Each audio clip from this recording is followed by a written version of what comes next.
Okay, we're talking about. So, Deborah, you were very interested in the wiki culture, Yes. Wikipedia in particular, and you apparently have had some experience to it. But tell me, what makes it tick? Why did it happen? Oh. Well, I don't really understand its origins, Yeah, but I can tell you a little bit about my experience and what seems to fascinate some of the people that I have dealings with in the nonprofit sector, the yeah, nonprofit techies. And as I was saying a little bit before, this whole idea of knowledge in the public interest yeah. is inherently important to the nonprofit sector. To anyone, I don't want to use the word nonprofit in this context. Let me back up and say mission-based organizations. Okay. People who are trying for, you know, make the world a better place. Maybe Yeah. they're technically 501c3 nonprofits, and maybe they Sure. aren't, but they're mostly about a mission, and they want the world to be a better place. And a really important aspect of making the world a better place is that people have access to information. Information flows. People are able to work collaboratively. Yeah. That in all the positive ways, geography is somewhat irrelevant. It's never going to be entirely irrelevant. I mean, Yeah. I like really meeting you face to face. Yeah, sure. But the fact is that we could collaborate on working on an encyclopedia together without being in the same place Sure. or ever meeting face to face, although it's better when we do. We can have flow of information. We can learn to negotiate like mature adults about what constitutes a fair depiction of a situation in a Wikipedia article. This is a social experiment in negotiation and collaboration. So the neutral point of view, I think, is a key point about Howard Feingold mentioned that this morning in particular. Yes. How does that work? How has that worked? And what's your thoughts on NPOV? You know, I wrote my first article for Wikipedia on cyber dissidents because I had been to an event at the Berkman Center in which they were talking about the handbook for cyber dissidents that had just come out from Reporters Without Borders. So I thought, well, this is interesting and significant enough. And believe it or not, cyber dissident was not an entry in Wikipedia. So I wrote something fairly sketchy, kind of what that's known as a stub. In other words, something small but could be built on. Yeah. And it was immediately slated for deletion. Why? Well, there was an argument about it. And you know what? I was excited. Yeah. I was like, oh, I've made my mark. I've written an article that's considered to be unacceptable by some people. And now I'm going to see about a topic that I think is interesting, what the discussion is going to be. And so it went back and forth, and you can actually look in the history of the Cyberyenta article in wikipedia.org, and you can see there's a discussion about it. Now, the interesting thing is articles that get automatically deleted also have their history deleted, so you never see the discussion about, this is a little bit like history being written by the winners. Yeah. So was it finally deleted? No, it was not. Oh, okay. But many people felt it wasn't a concept in enough circulation to warrant a Wikipedia article. So it was. Well, that was the more even-tempered kind of explanation. Some people felt that they should. I'm trying to do justice to all the different opinions. But people felt like either it was too trivial, or the word wasn't in circulation, or that this was a whole can of worms, and until they had a whole, maybe more information showing why this was at all important, or whether this was really a different category than simply being a political dissident. Yeah. And whether, say, blogging, you know, a lot of the cyber dissidents are bloggers. Yeah. Whether that was an important issue. And then other people started pointing to in this discussion, well, person X in country Y has been incarcerated for blogging about social and cultural situations in his or her country.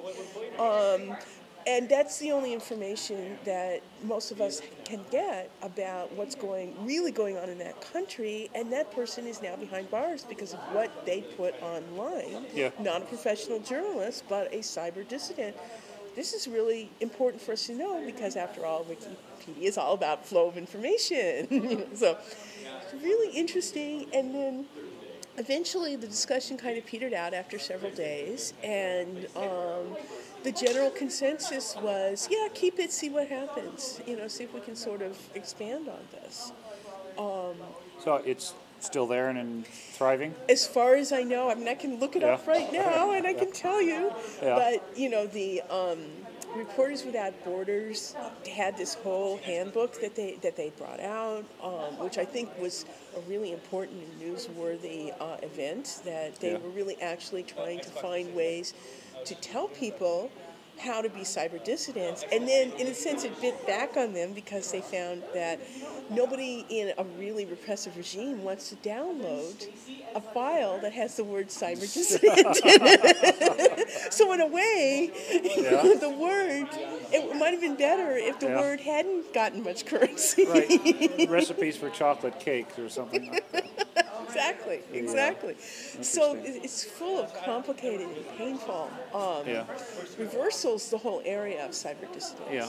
But the neutral point of view comes from, I think, Jimmy Wales' view of objectivism and the philosophy that there's a reality outside that we just need to describe, and it's a fixed reality that we talked about, whatever. But if we were looking at a Wikipedia approach to uplift, if you will, how to make the world a better place type things, where there is no one correct way out there to be, objectively discovered, So there's a million correct ways in different contexts and different activities. Do you see a way of using the wiki neutral point of view type of development and the many eyeballs approach to making the world a better place type discussions? And if so, what would be the equivalent point of view that would drive that? Does that make sense to you? I really have to think about that a lot. I mean, I was very interested in the discussion this morning, and I wish I could remember which brilliant person pointed it out, but one of the interesting things about neutral point of view in Wikipedia is that if you write an article, you have to anticipate the objections of people who disagree with your premises and incorporate that in from the get-go. And, that's actually an excellent way to deal in real life with the fact that we all have different opinions, is to think, I am going to have to present this in such a way that the people who disagree with me will at least understand that I'm being fair in presenting their point of view and understanding where their points of objection are. So it has more, again, to understanding other people's points of views, and entering into, insofar as it's possible, other people's realities, I think is very important, or their experience of reality. Maybe reality is objective, but our experience of it is pretty subjective. What about trolls and malicious attackers and spammers and porn sites or whatever? You mean on Wikipedia? Yeah. How do you deal with that, and how do you have an open system that doesn't get overrun by the trolls? I think at this point, the real saving grace is, of course, that Jimmy Wales has good judgment. Nobody has perfect judgment, but his judgment is consistently very good. And Wikipedia has people working around the clock, keeping oversight on all the articles as they're either created or updated. It wouldn't work if you didn't have this incredible volunteer community. So that the chances that you are going to either put some kind of vandalism or pornography or just, really skewed point of view on there and have it stay more than half an hour is actually amazingly low considering how many articles there are.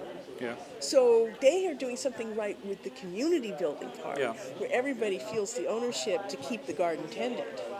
So it's a self-correcting system in that. Well, it's not everybody correcting themselves. Yeah. It's, more some people being more vigilant. Yeah. Okay. I mean, I'm a great believer in obedience to the unenforceable. That's really the only way that civil society works. That making a law about something or having government intervention is in some ways a confession of failure. And sometimes it's necessary. I don't think laws are unnecessary, and I don't think the government intervention is always a bad thing. But in many cases, it's a second or third or fourth choice. It's not the best possible way that it can be done. And if people within civil society can be self-correcting and correct each other gently and without recourse to violence or legal intervention, that's bizarre. Yeah. Well, David Brin, in a different podcast, talked about the 360 test, and he says go to any intersection and take a 360-degree turn and try to count the things that are actually working, and there's an incredible number of positive things that we just take for granted. People are driving on the right side of the street, they're stopping for the stop signs, the cars work, the milk comes to the grocery stores, and it's real easy to find the one thing that's wrong or broken, but the incredible number of things that do work that have kind of faded into the woodwork because they work. So we don't have a way of appreciating and understanding that, and somehow we have only the ability to focus on the failures. So I think Martin Seligman did this with positive psychology and his character strengths and virtues in psychology.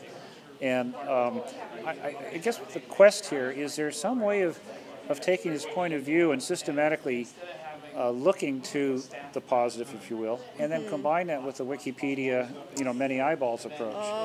So we have a broader base of people who are looking for what's working and how to do more of it. So that's the model that I'm looking at. And so I'm trying to get knowledgeable about the Wikipedia culture, and see what's usable, and is there a critical mass effect that we have to hit a certain size first?